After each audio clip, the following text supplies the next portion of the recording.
Hey everybody, Nancy here from American Pet Professionals. Thank you for tuning in to another episode of Digging into the Pet Industry. We are live on LinkedIn, YouTube, and Facebook as well. So wherever you're watching from, thank you for listening. And if you are watching or listening from in a future podcast episode, thank you so much for listening. And just before we get started, if you're interested in becoming a member of American Pet Professionals, like our next guest, our membership doors are open and you have the potential to be featured on our show. So today we have on APP member Zel Crampton from Diggs. Hey, Zel, thank you for Hey, being how are you, here. Nancy? Thanks for having Um, me. I'm good. I'm so excited to have you on our show and talk all about Diggs and everything that you've done for your business. And I wanted to first say thank you for being a member of American Pet Professionals. You've been a member for quite a few years now. I think like 6 or 7 at this point. So thank you for Yeah, that. it's been a while for sure. Right? So we love to just jump in on digging into the pet industry. I personally love watching your growth because when I met you, I think it was at some pop-up event in New York City, and I think you had a prototype for your crate. It wasn't even like you were just launching. So tell me, where did you want to get into the pet industry? What was it about the pet industry that you were like, huh, I want to get started? That has to that goes back, I would say, till about 2011. My I've always been this lifelong animal lover, pet lover, but assumed that was just going to be a hobby. Didn't really think that would ever be a career. But in 2011, a really good friend of mine named Isaac Langleben, he's the founder and CEO of a company called Open Farm. His wife Hmm. also founded a company called Canapooch. Isaac's my kind of childhood best friend. We've been we were at each other's weddings, to give you context. That's so cool. And he basically was telling me how exciting the pet space was. It was growing. People were treating pets more like their kids, or Yeah. humanization, as we call it. And so that just left a lot of opportunity, and things were changing. And so it just seemed like a great opportunity to jump in. And actually, in 2011, I was at business school at the time, and I actually spent time building 2 other businesses, which ultimately I didn't launch in the pet space, but I really got my Mhm. foot in the door thinking about it. I started to go to Global Pet Expo, Super Zoo. So it took years of like noodling on the space and getting excited about the space before I got the idea for Diggs and launched Diggs. That's so cool. I love that history and that you had 2 other businesses and that you did your research, your due diligence, like, "Let's figure this out." That's so cool. And by the way, I Mm-hmm. feed my dog Open Farm bone broth. There we go. So there you go. Yep, that's so cool. Okay, so, um, when did you have the idea for your first product, which was the Rebel dog crate? So I got the idea for the business in 2016, which was I'd been a lot of people who got into the pet industry, like certainly like new entrants around that time, were really focused on the food segments, on the services segments. But Mhm. at the time, I realized that there was this big industry, the pet supplies industry. Today the whole pet industry is about 144 billion dollars, and a quarter of that or so is pet supplies. And this whole wave of humanization leading to product premiumization, as we always talk about in the industry, didn't really happen in the pet supplies. It was very commoditized, lots of private Mhm. label, undifferentiated. Like if you Googled, any kind of product you need for your dog, it was all the same black wire cage or Yeah. metal dog bowl or whatever. And at the time, my friends were buying homes for the first time, having kids for the first time. So I started to think about brands in adjacent consumer categories like Dyson vacuums and Simple Human trash cans and UPPAbaby strollers, Yeti coolers. And I started to think like these brands all took these boring, commoditized durables categories and turned them into these amazing lifestyle brands.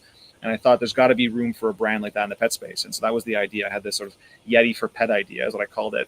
But I Yeah. started with the dog crate, back to your question, because the dog crate is one of these things that you kind of get early on when you first get a puppy. For most people, not all cases, but it's often a puppy product. So you kind of build a relationship with the customer pretty early on.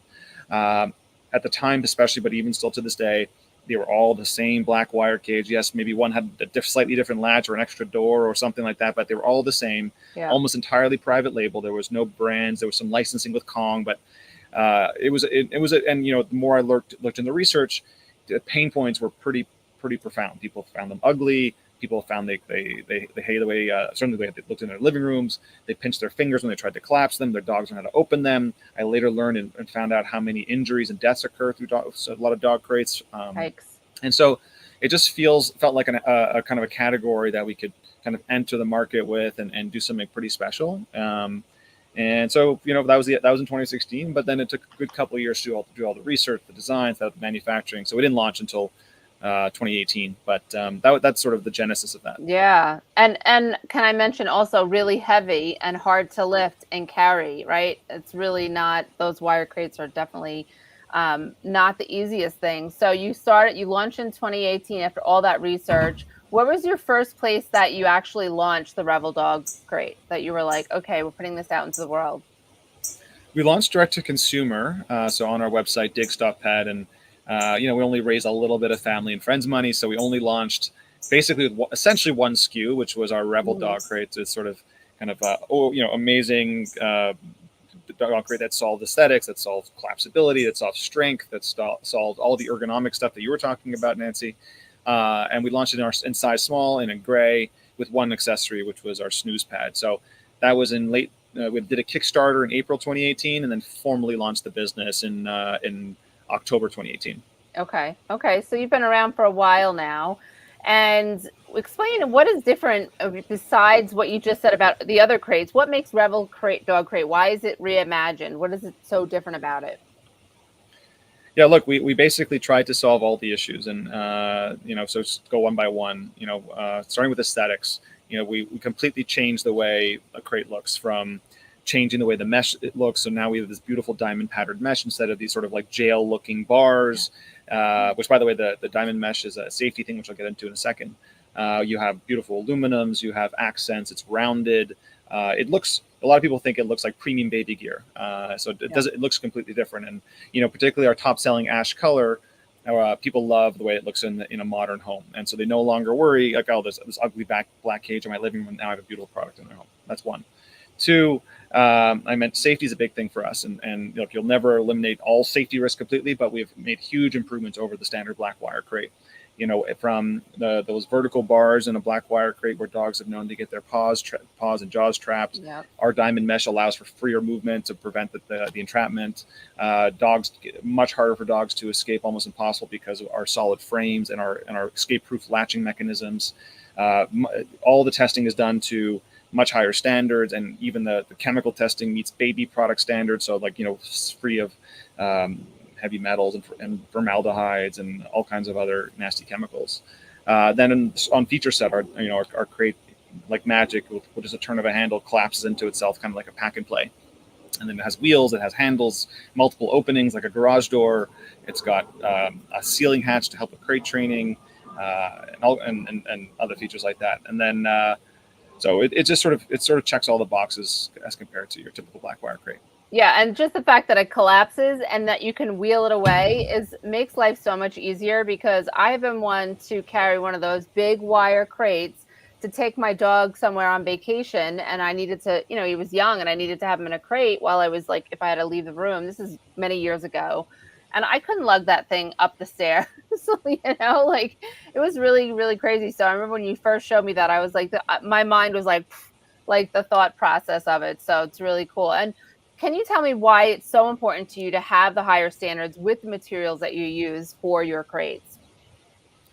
Yeah, so there's a bizarre and probably somewhat upsetting sort of paradigm in the pet space, which is, on the one hand, you ask your everyday pet parent, or we call them pet guardians at Diggs, uh, how you feel about your pet, and almost everyone will answer they're like family, they're like my child. Right. My fur baby is sometimes a term used, so we think of them as family. We don't think of them as property, even though that's where the term pet owner comes from. Dogs are property legally speaking, which is the other side here, right? So people, if the law views pets as property, but we view them as our children, there's a kind of a problem, there's a misalignment there. So because what's happened is, because pets are legally property, there are no safety standards in the pet industry.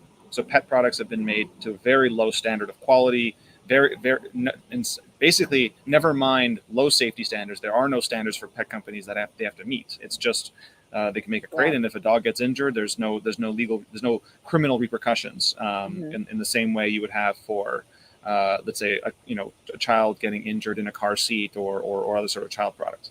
And so for us, we thought that doesn't make sense, and we kind of started down this path of how can we bring some of the higher quality safety standards and testing that's required in juvenile and children's products to the pet space. Now, of course, it has to be altered so that it makes sense for dogs, which of course are not human. Right. But how do you bring some of that thinking? And some of the stuff we did out of the gates was removing heavy medical, all the chemical testing, like heavy metals and formaldehydes and all this type of stuff that you can find in products that don't meet those criteria. And we work with a premium baby products manufacturer to achieve that. We also said, hey, we're going to increase all the testing requirements, what kind of loads it can withstand. If you were to if a dog were to pull on the mesh, it has to withstand much higher, forces than they should theoretically be able to pull. And so all those types of testing allowed us to build a higher quality product. The next phase, which our VP of product Courtney is helping to lead, is to actually build ASTM standards for pet products for the first time. Wow. So Courtney on our team is actually leading an ASTM group to set the standards for crates in the industry. Right. Wow, that's fascinating and amazing. And thank you for doing that, because it's so important. And then, the other thing is too, is like a pet parent or pet guardian, they get a dog, a young puppy, they have no clue what to do, right? We all see it and people are like, how do you not know? I'm like, this is the first time they had a pet. They don't know. They ask a million questions and they may not know to look for those type of things, right? So I love that you're doing that. That's really fantastic. You have to keep me posted on how that goes. Would really want to know more. So since you launched Revel, and you've also launched the pad, snooze pad at the same time, what other products came right after the Revel? So right after the Revel, so we launched that in 2018. 2019, we launched Revel in a second size and medium. 2020, we launched our famous Groove crate training aid, which has been a huge success. That's sold sort of all over the place. It's done really, really well. It's the first of its kind crate training aid, because crate training is a pain point. People never mind not knowing what to look for in a crate.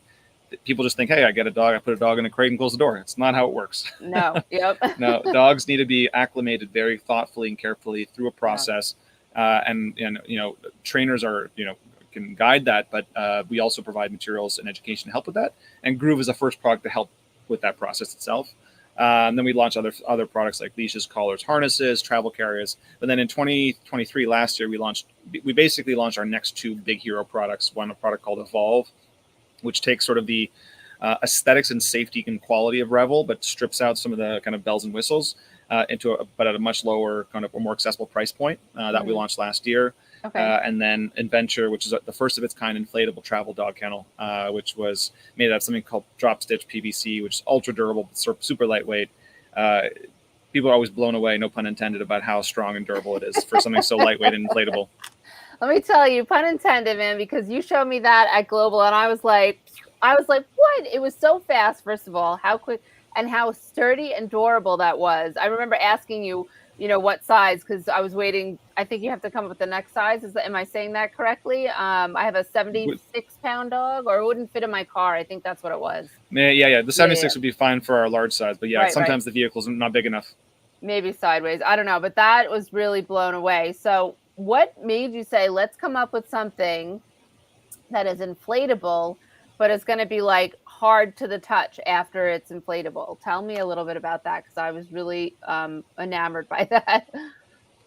Yeah, I mean, look, if you think of, just to kind of distinguish a little bit, because this might be lost on some people, there's sort of like home products, which are the typical black wire crates. They're meant for be stationary. Yeah, you could travel with them and take them with you and use them at different places. But broadly speaking, you put them in your apartment or your home and use it home.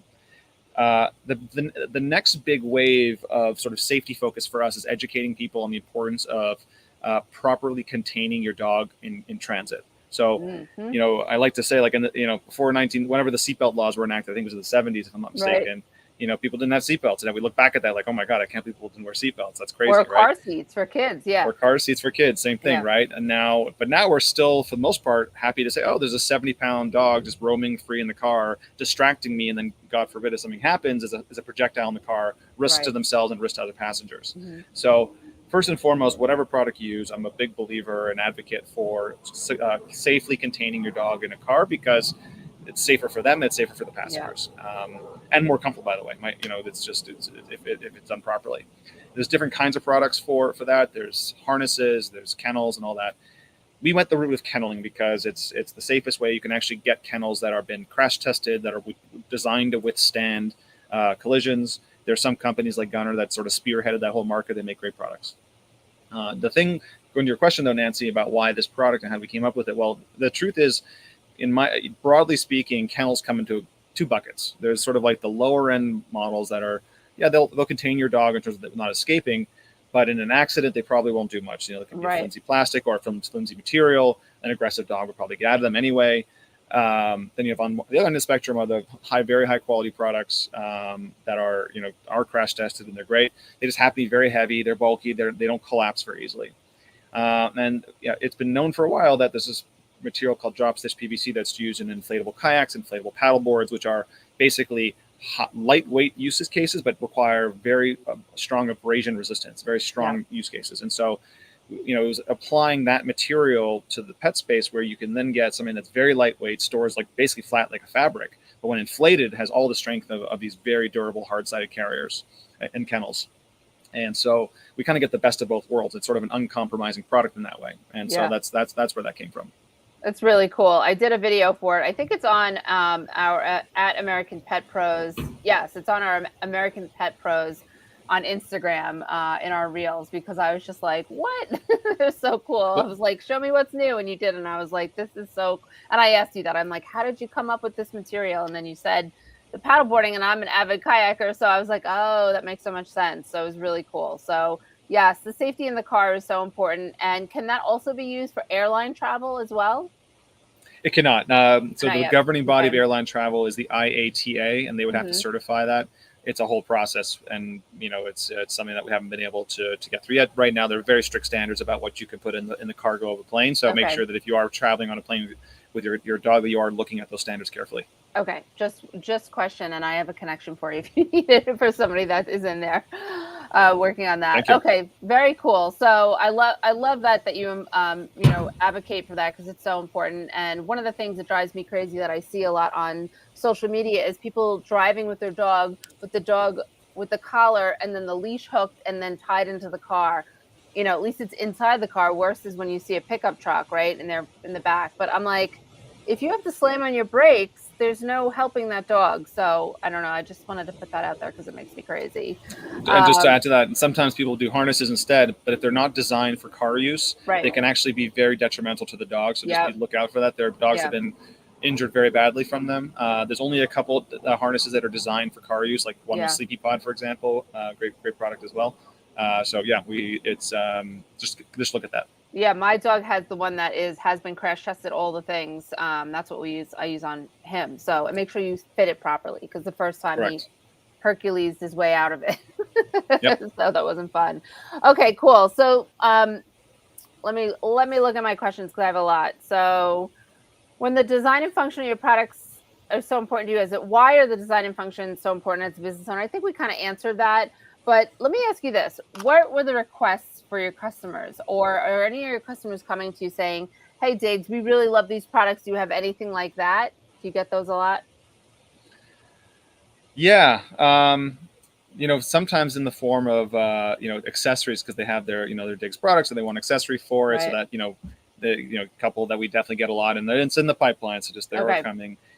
Things like crate covers, that are, they create a more den-like environment for the crates, or an electric pump for adventure, or things like that. Even though the manual pump's very quick, so we get a lot of requests for accessories. And then sometimes we get customers that tell us, hey, I've got this this product. It's painful. I don't like the way it works. Can you come up with a Diggs version of that? And it's like we're a small company, so it's always what's the next product, and where can we really add value? And our specialty is pet containment. We want to continue to focus there. And without, I can't say too much, but we are coming out with a really, really unique and exciting major pet containment product probably early next year.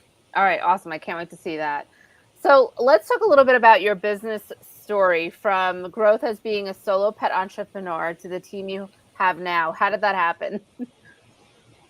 When you saw me at that show in New York, I called those my traveling salesman days when I had. It was just you, I think. It was just me, and I would even go to Global and the shows, and I would walk down the aisle. I couldn't afford a booth at the time, and I like to joke that I'd try to evade security and just show people demos of my crate for whoever would look, and then they would come and chase me down, and I would run away. Anyway, so funny.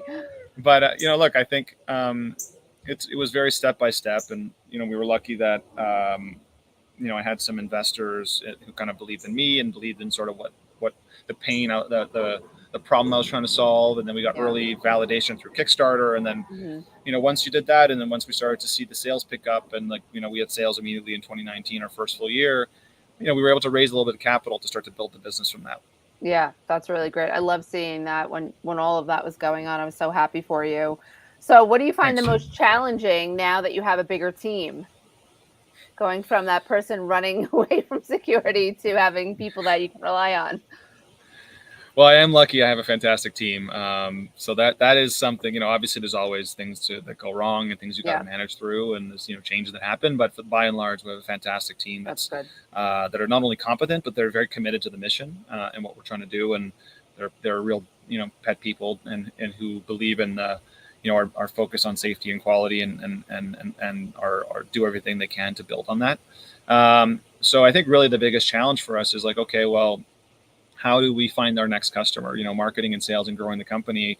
You got this level to this. The marketing that you need to go from here to here is not the same as here to here. Right. And so this year we're really focused on our wholesale expansion. So we're expanding aggressively with retailers like PetSmart and Costco and Walmart and others. And I think that's how we're going to reach those next customers. And so that's really the thing I'm focused on right now.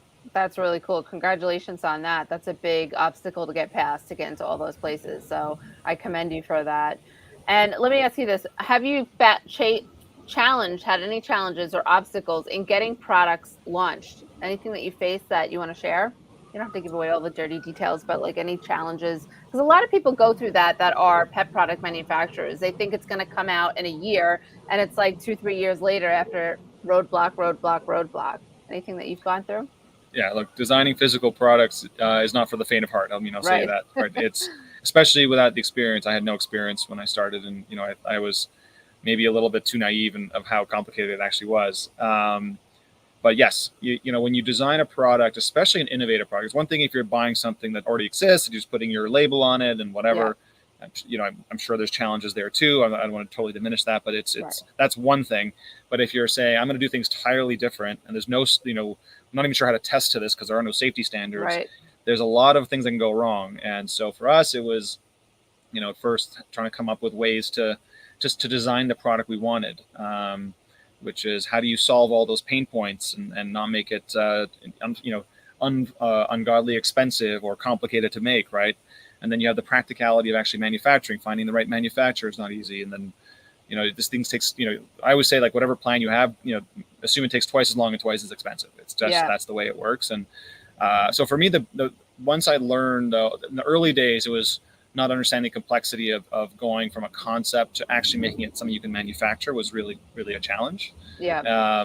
And then, later on it became, how do you get products to market fast enough while also allowing enough time to thoroughly test the products, both in the lab as well as in real life, and making sure you find all the issues so that you don't introduce any safety risks. So we've learned how to parallel path, how to create prototypes and do alpha testing and beta testing and all these things that allow us to kind of go quickly while still do all the testing that we need to do. That's really, really, it is hard when you're first starting out. There's no, roadmap for something like that, or a book that you can go to learn it. So you're just learning it as you go, which is crazy. And for that reason, I want to say, I try to, when there's kind of new entrepreneurs who are trying to do something similar, I try to be helpful because I can help, essentially avoid some of the mistakes that I made. Right. Yeah. I was just going to ask you that. Any advice for someone who's thinking about bringing a pet product to market, or in the depths of, like challenges?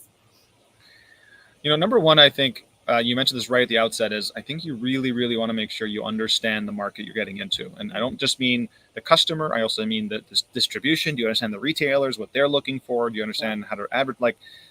Don't think that you said, you got a dog, you got an idea that it's necessarily going to work. I would really take the time to research it from all angles and make sure you talk to people, find dissenting opinions, because the people who say, great idea and 2 thumbs up are not that helpful. The ones that say, here's what's wrong with it for 10 reasons, those are the people you want to talk to and learn from and understand what's real, what's true and what's not true. Mm-hmm. And then, so that's number one. Number two, like I said a moment ago, assume it's, build the plan with all the buffers you can, and then take that plan and assume it takes twice as long and is twice as expensive.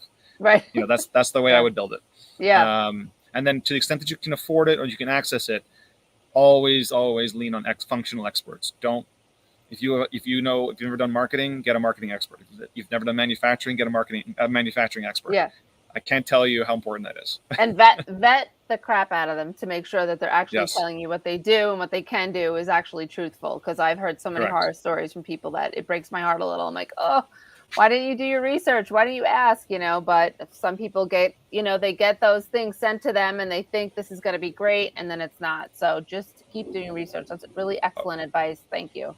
And one more point, actually, that is unique, I'd say, to the pet space. I think the one thing that's very wonderful about the pet space in particular is it attracts people out of passion and just the Yeah. love of the work that they do, and the work that the good they're creating for animals and their and pets and their guardians.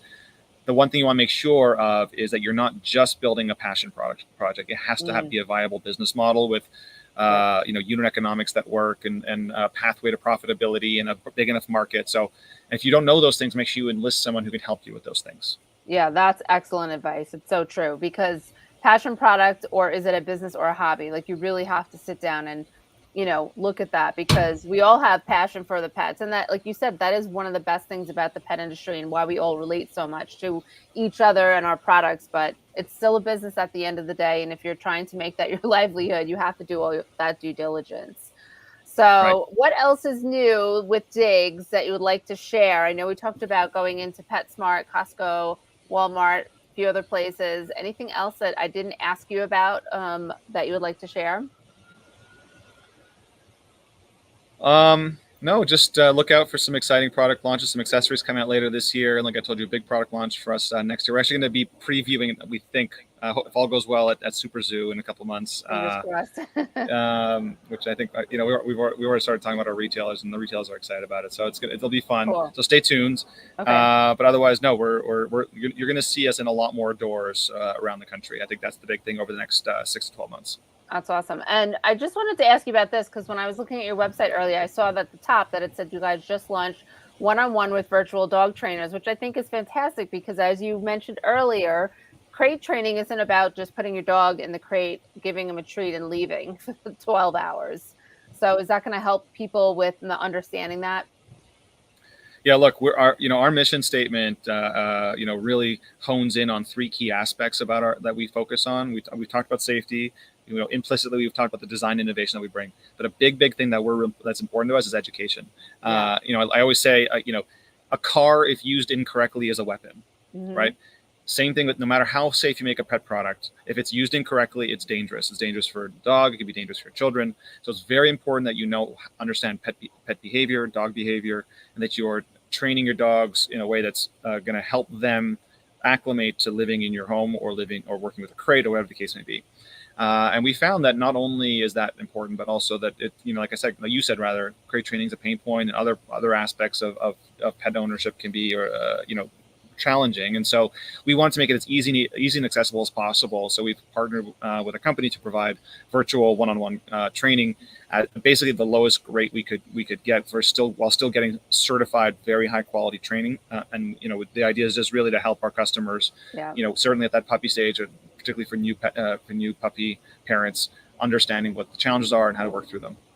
That's really great, because a lot of times the pain point is the people and not the dog, and them just not understanding what the next steps are to take to ensure that training, whether it's crate training, walking on a leash, whatever. So I think that's so Correct. cool that you're doing that. Okay, so I have one question specifically for you. What defines success for you with your business? Achieving our mission. If I look back, in 10 years, and I see that, pet products are now held to the same standards for quality and safety as juvenile and children's products, and we've changed, like we've sort of helped people understand that they can and deserve better products for their pets. To me, that's like long-term success, for me. That's awesome. I love it. I love it. Well, listen, thank you so much for being here. Where can people find you if they want to connect with you? Check us out on our website, www.diggs.pet, or on Instagram, or any social, @DiggsPet. Okay, perfect. DIGGSPET. All right, awesome. We'll put that into the comment section so anybody can connect with you. And Zel, I appreciate you being here. I'm so glad we finally got to get you on and have you part of our show. And keep going. I can't wait to see what's coming next. Thanks, Nancy. It was fun. Bye. All right. Thanks, everybody. Bye.